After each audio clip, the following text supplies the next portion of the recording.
네, 두 번째 시간은 스탁 이슈 시간입니다. 한규미 기자와 함께 이야기 나눠보겠습니다. 어서 오세요. 네, 안녕하세요. 네, 빌라 신축 공사에 참여한 하도급 업체들에게 공사 대금 수십억 원을 주지 않은 혐의로 기소가 됐었던 시행사 대표가 이번에 무죄를 선고받았습니다. 네, 정확히 어떤 사건인지 먼저 짚어볼까요? 네, 기소된 시행사 대표 A씨는 중소업체 27곳에 공사대금 약 26억 원을 지급하지 않았는데요. 2019년 12월부터 2020년 4월까지 전북 전주시의 빌라 공사에 참여한 업체들에 대금을 납입하지 않았습니다. A씨는 빌라가 준공되면 담보대출 받아서 대금을 주겠다며 시공사를 통해 공사에 참여할 업체를 모은 것으로 조사됐습니다. 하지만 공사를 진행한 업체들의 대금 지급이 늦어졌고 또 피해 업체들은 늘어났습니다. 그러던 중 대금 6천만 원을 받지 못한 공사자 폐기물 수거업자가 스스로 몸에 불을 붙여 극단적 선택을 하는 사건까지 발생했습니다.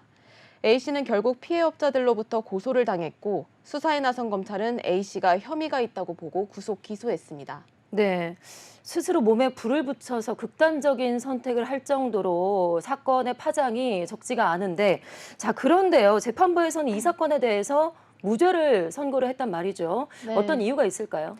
네, 재판부는 검찰과 다른 판단을 내렸는데요.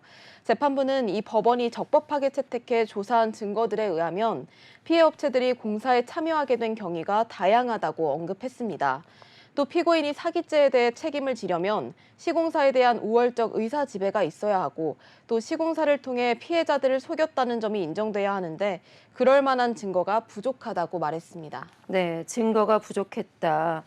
알겠습니다. 기소된 그런데 시행사 대표가 자신이 실질적으로 운영한 회사 돈을 빼돌리기도 한 혐의도 받고 있죠. 네. 이에 대해서는 재판부가 합리적인 판단을 했을까요? 네, 재판부가 시행사 대표가 실질적으로 운영한 회사에서 이 31억 원가량을 빼돌렸다고 인정했습니다.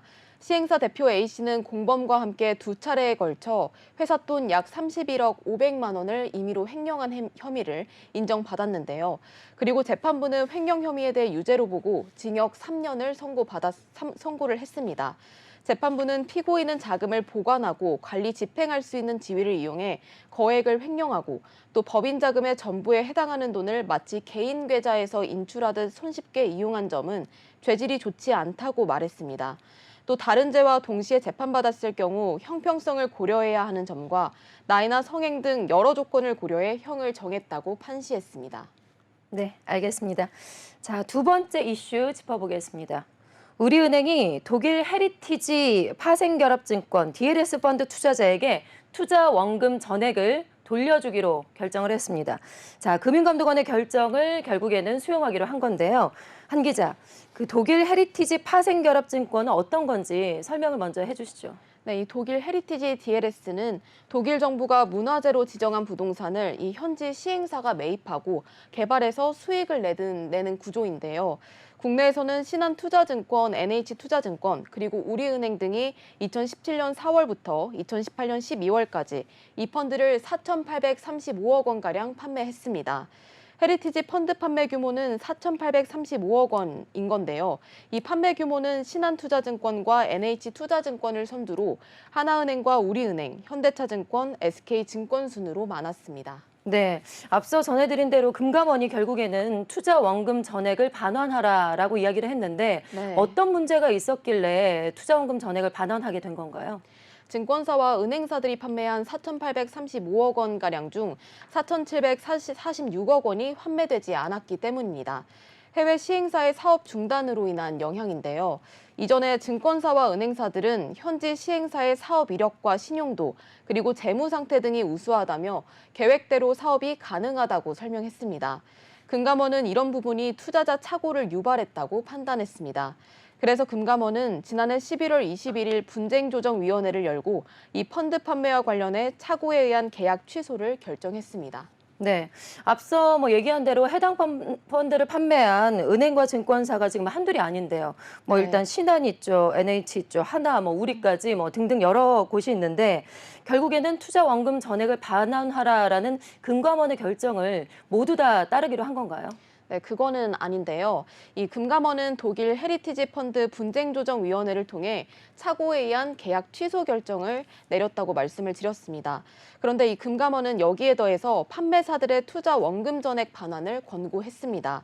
우선 우리은행과 현대차증권 그리고 SK증권은 금감원 분조위의 권고안을 수용하기로 했습니다.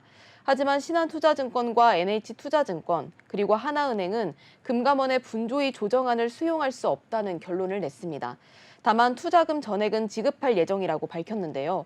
이 분조위 조정안의 착오에 의한 계약 취소 형태가 아니라 사적 화해 또는 사적 합의 방식으로 원금 전액을 반환하기로 한 겁니다. 네. 참 우리은행이 상당히 여기저기 많이 나오는데 네. 우리은행이 또 추가로 젠투 DLS 그 가입 투자자와도 자율 조정을 진행해서 투자금을 반환할 예정이라고 합니다. 이 결정은 어떻게 내려지게 된 건가요?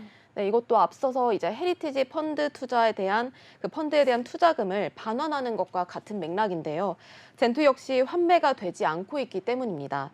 젠투 DLS는 젠투 파트너스가 운용한 채권 펀드를 기초 자산으로 하는 DLS입니다. 이 펀드는 지난 2019년부터 팔렸는데 2020년에 코로나19 사태로 투자 자산 가격이 하락하는 영향을 받았습니다. 젠투 측은 당시 2020년 7월부터 환매가 무기한 연기되는 중입니다. 이와 관련해 우리은행 관계자는 금융 소비자 보호와 신뢰 회복을 최우선 가치로 해서 분쟁 조정 결정을 수용했다고 언급했습니다. 또 앞으로도 금융당국의 소비자 보호 정책을 존중하고 은행의 사회적 책임을 충실히 이행하겠다고 말했습니다. 네. 자, 그다음 이슈, 세 번째 이슈 짚어보겠습니다. 검찰에서 지난 정부인 문재인 정부 때 불거졌던 옵티머스 펀드 사기 사건을 재수사하겠다고 밝혔습니다. 자, 검찰이 새로운 증거를 확보한 것으로 알려지고 있는데요. 자, 한규미 기자, 이 사건이 어떤 사건인지 다시 한번 되짚어 볼까요? 네, 공공기관 채권에 투자한다면서 1조 원대 투자를 받아 부실 채권 인수 등에 쓴 옵티머스 펀드 사기 사건입니다. 2020년 옵티머스 자산운용은 공공기관 매출 채권 등 안전자산에 투자한다며 이 펀드 상품을 판매한 뒤에 실제로는 사모사채 등에 투자하면서 투자자에게 막대한 손실을 입혔습니다. 이후 사건 수사가 진행됐고 사건 가담자들이 많은 정관계 인사에게 로비한 의혹이 드러났습니다. 당시 수사 내용을 보면 옵티머스 자산운용은 공공기관 매출 채권에 펀드 자금 95% 이상을 투자할 계획이라고 밝혔는데요. 또 투자 자금 1조 2천억 원을 모았지만 실제로는 사모사채 등에 투자했습니다. 특히 투자 자금의 대부분을 옵티머스 2대 주주가 대표로 있는 CPNS, 아트리 파라다이스, 라피크 등이 발행한 사모사채에 투자했습니다. 네, 안전자산인 공공기관 채권에 투자한다고 속여놓고 가장 위험한 그 사모채권에 투자를 한 건데 이러면서 결국에는 큰 손실을 입게 된 거죠. 네. 자, 이 업체들을 거친 펀드 자금 규모는 얼마나 될까요? 네, 금융감독원 조사 결과에 따르면 이 업체들을 거친 펀드 자금은 3천억 원 규모로 부동산 개발과 주식 등 약 60여 곳에 재투자됐습니다. 김재현 옵티머스 대표는 또 펀드 자금 수백억 원을 개인 명의 증권 계좌로 돌려서 주식, 선물, 옵션 투자금으로 사용했는데요. 이 투자 대부분이 손실을 냈습니다. 그 결과 옵티머스 펀드 대부분이 환매 중단됐습니다. 금감원에 따르면 옵티머스 펀드 투자금은 5천억 원 정도의 상당수가 회수되지 못했습니다. 네, 당시에 검찰이 옵티머스 사기 사건을 수사하는 도중에 정관계 인사가 대거 개입한 정황이 포착됐었습니다. 네. 이후에 관련 수사가 정관계 로비 의혹으로까지 확대가 됐었는데 당시 수사가 또 어떻게 진행됐는지 정리 좀 해볼까요?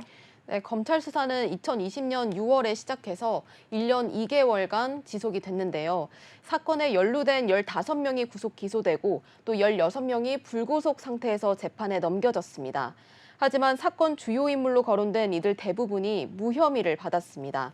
사기 등 혐의로 기소된 김재현 옵티머스 자산운용 대표는 지난해 7월 대법원에서 징역 40년과 벌금 5억 원, 추징금 751억 7,500만 원을 선고받았습니다.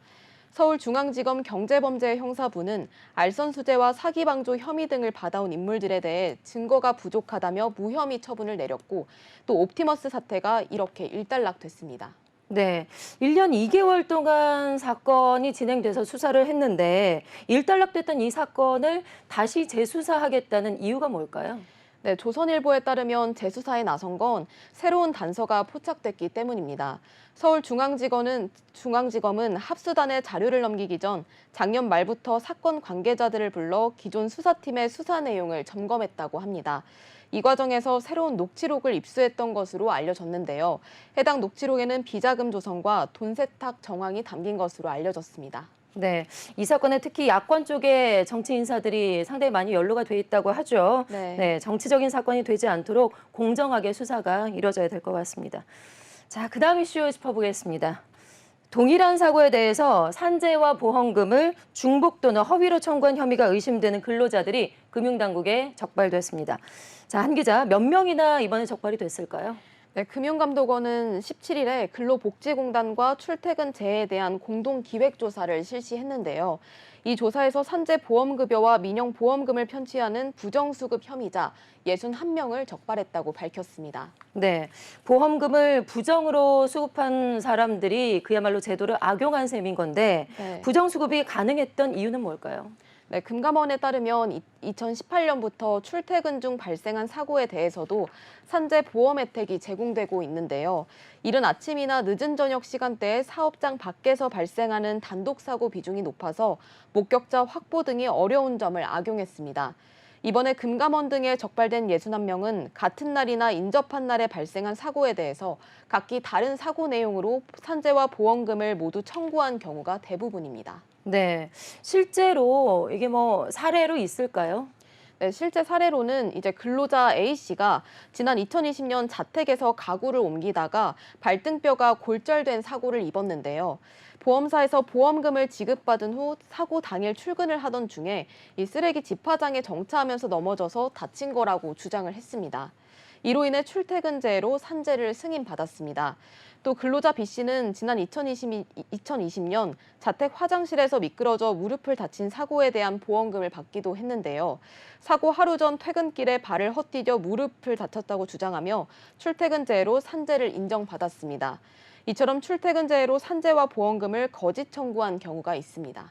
네, 금감원에서는 입장이 나왔을까요? 이번 사건에 대해서 어떻게 처리할 예정이라고 하던가요? 네, 금감원은 부당 지급된 산재 보험급여와 보험금을 환수할 계획이라고 밝혔습니다. 또 고의성과 보험 지급 규모 등을 감안해 수사 필요 대상자를 선정한 뒤 수사를 의뢰할 예정입니다. 산재 관련 부정수급 예방을 위해 보험사기 방지 특별법 개정안에 조속한 입법이 요구되고 있는데요. 이를 통해 공공 민영보험 간의 실시간 정보 공유 체계를 구축하기로 했습니다. 네, 법을 개정해야 되는 문제가 또 걸려 있군요. 네. 시간이 좀 걸릴 것 같은데 보험 사기 방지 특별법 개정안, 이 개정안에는 어떤 내용들이 포함될까요? 네, 해당 개정안에는 금융위원회나 금감원에 보험 사기 조사를 위한 자료 요청권을 부여하는 내용을 담고 있습니다. 금감원은 실제 사고 내용과 다른 내용으로 산재 보상이나 보험금을 청구하는 건 명백한 불법 행위라며 소비자 유의 사항도 안내했습니다. 또 산재와 자동차 실손보험은 동일한 성격의 보상 항목을 상호 간에 중복 지급하는 걸 원칙적으로 금지하고 있다고 언급했습니다. 다만 보험 가입 내용에 따라 중복 보상이 가능한 경우도 있기 때문에 보험금을 청구하기 전 보험회사에 꼼꼼하게 확인해야 한다고 밝혔습니다. 네, 알겠습니다. 자, 그다음 이슈 짚어보겠습니다. 정부에서 전폭적으로 지원을 했었던 서울 강동구의 둔촌주공 재건축 아파트 일반 분양에 대해서 정당 계약에서 예상대로 대규모 미달 사태가 발생을 했습니다. 한 기자, 계약이 이루어지지 않은 가구가 얼마나 될까요? 네, 일반 분양 4,786가구 가운데 1,400여 가구의 계약이 이루어지지 않았습니다. 지난 3일부터 15일 동안 진행한 정당 계약을 마감한 결과 30% 정도가 미계약건으로 남았습니다. 재건축조합과 시공단은 정확한 계약률을 밝히지는 않았는데요. 시공단 주관사인 현대건설 관계자는 계약률은 고지의 의무가 없다며 공개를 거부했습니다. 재건축조합은 다음 달 예비 당첨자를 대상으로 추가 계약을 진행할 예정인데요. 시공단 관계자는 예비 당첨자를 대상으로도 미계약이 발생하면 3월 초에 무순위 추첨을 진행할 계획이라고 말했습니다. 네, 계약률이 한 70% 수준 되는군요. 네. 자, 사실 둔촌주공 재건축 단지는 그 1순위 청약에서 평균 한 3.7대 1의 경쟁률을 기록했다고 하죠. 네. 그래서 계약률도 좀 떨어질 것으로 전망이 됐었는데 이런 점을 고려하면 그래도 뭐 나름 선방했다라고 볼 수가 있을까요? 네, 둔촌주공은 최대 재건축 단지로 주목을 받았었는데요. 그런데 지난해 12월 진행된 1순위 청약에서 평균 3.7대 1의 경쟁률로 마감했습니다. 기대에 못 미치는 성적이라는 평가가 나왔는데 이 둔촌주공은 최저 당첨 가점도 20점으로 만점인 84점에 비하면 낮아서 미분양이 대거 발생할 수 있다는 우려가 컸습니다. 당시 둔촌주공 계약률이 40%에 그칠 거라는 전망이 나오기도 했습니다.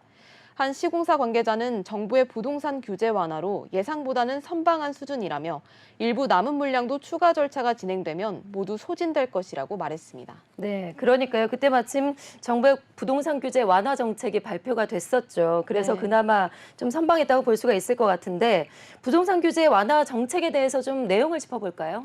네, 앞서 정부는 둔촌주공의 계약 시점인 지난 3일 부동산 규제를 대폭 완화했습니다. 국토부는 13대책에서 12억 원 초과 주택의 중도금 대출 금지를 해제하고 또 실거주 의무 2년을 폐지하는 등 여러 대책을 내놨습니다. 즉 기존 1주택자에게도 고가 주택에 대한 중도금 대출을 허용했습니다. 또 일정 기간은 전세를 끼고 주택을 사는 투자, 즉 갭 투자도 가능하도록 규제를 대폭 완화했습니다. 네, 그러니까 이렇게 정부의 규제 완화로 인해서 계약률 측면에서는 어느 정도 선방했다라고도 볼 수가 있지만 네. 사실 규제를 완화했는데도 불구하고 지금 30% 정도의 미분양이 남았다라는 건 좀 뭐 다른 해석이 있을 수 있을 것 같은데요. 네, 정부가 이렇게 대책을 마련하기는 했지만 대규모 미달 사태로 인해서 둔촌주공은 고분양가 논란을 피할 수 없게 됐습니다. 실제로 둔촌주공과 같은 강동구에 있는 강동 헤리티지 자이는 전용 면적 59제곱미터를 기준으로 6억 5천만 원에서 7억 7천만 원에 공급됐는데요. 이 강동 헤리티지 자이는 일반 분양 물량 219가구 모두 계약이 성사됐습니다. 반면 같은 면적의 둔촌주공은 최대 4억 원가량 더 높았습니다. 중도금 대출 금리도 높은 편인데요. 한국은행이 지난 13일 기준금리를 0.25%포인트 인상하는 등 금리 상승 기조가 이어지는 가운데 현재 주택담보대출 금리는 8%를 웃돌고 있습니다. 네, 둔촌주공의 미분양이 이렇게 나오면 사실 부동산 업계에서도 상당히 관심을 가지고 지켜봤는데 걱정이 네. 될 것 같습니다. 업계 반응은 어떻습니까? 네, 둔촌주공의 대규모 미달 소식이 전해지면서 부동산 업계는 착잡한 분위기입니다. 업계 관계자는 집값 하락세와 금리 인상이 계속되고 있는데 사업성을 두루 갖춘 둔촌주공에서 대규모 미분양이 나오면 이렇게 침체된 주택 시장이 더 위축될 거란 우려가 깊다고 했습니다. 또 중견 건설업계 관계자는 고물가로 자재값도 크게 오른 데다 자금 조달 사정이 어려워져서 올해 분양 계획은 재검토해야 할 것 같다고 밝혔습니다. 네, 알겠습니다. 자, 마지막 이슈, 6번째 이슈 짚어보겠습니다. 월트 디즈니와 월가의 행동주의 투자자 넬츠 펠츠가 회사 이사제를 놓고 주주총회 표대결을 예고했는데요. 자, 한규미 기자, 자, 우선 행동주의 투자자가 뭔지 설명을 해주시죠. 네, 자본시장에서 이 행동주의라는 건 주주들이 기업의 의사결정에 적극적으로 개입하고 또 자신들의 이익을 추구하는 행위를 말합니다. 또 행동주의 투자자는 기업 경영 활동의 영향력 행사로 주주 가치를 높이고자 주식을 사들이는 투자가입니다. 네, 그렇다면은 펠츠가 요구했던 사항은 어떤 걸까요? 네, 행동주의 투자 펀드 트라이언 펀드를 창업한 펠츠는 현 경영진을 견제할 이사 자리를 요구했는데요. 최근 디즈니의 과도한 스트리밍 사업 투자, 2019년 영화 스튜디오 21세기 폭스 인수 등으로 인한 주주 가치 훼손을 이유로 들었습니다. 이에 디즈니의 최고 경영자인 밥 아이거는 지난 11일 펠츠의 요구를 일축했는데요. 나이키 CEO를 지낸 마크 파커를 회사의 차기 이사회 의장으로 임명하겠다고 발표했습니다. 그러자 펠츠는 이사회 진출을 위해 주주들에게 의결권 위임을 요청하는 예비 신고서를 증권당국에 제출하면서 위임장 쟁탈전에 들어갔습니다. 네. 자, 그러면요. 펠츠의 디즈니 기업의 지분은 현재 어느 정도인가요? 네, 펠치의 트라이언 펀드는 최근 수개월간 9억 달러 상당의 디즈니 주식을 사들였고 또 0.5% 지분을 확보했습니다. 트라이언 펀드는 과거에 미국의 대표적인 비누 세제 제조업체인 프록터 앤드 갬블과 또 햄버거 체인점 웬디스 등 글로벌 기업의 지분을 사들여 이사회에 진출한 적이 있습니다. 특히 펠치가 2018년 프록터 앤드 갬블과 펼친 위임장 전쟁에서는 양측이 주주표를 확보하기 위해 6천만 달러가 넘는 돈을 쏟아부어서 월가의 주목을 받기도 했습니다. 네, 말씀하신 그런 이유로 지금 디즈니와 행동주의 투자자 펠치가 이사자를 놓고 대치를 벌이고 있는 그런 상황인데 네. 디즈니 측의 입장은 혹시 나온 게 있을까요? 네, 디즈니는 현지 시각 17일 이제 미국 증권당국에 제출한 서류에서 이사회 참여를 요구한 펠치와 정면 대결하겠다고 밝혔습니다. 디즈니는 펠치가 우리 회사의 사업을 잘 알지 못한다고 언급했습니다. 또 빠르게 변화하는 미디어 생태계에서 이사회를 도울 기술과 경험도 부족하다고 비난했습니다. 로이터 통신은 디즈니와 펠치가 별도의 합의를 하지 않는 한 양측은 올해 주주총회에서 이사 자리를 놓고 표대결을 펼치게 될 것이라고 전했습니다. 현재 디즈니 주주총회 일정은 발표되지 않은 상황입니다. 네, 알겠습니다. 자, 오늘 이렇게 스타긴 이슈 여러 가지 이슈들 함께 살펴봤습니다. 한규미 기자와 함께했습니다. 고맙습니다. 네, 고맙습니다.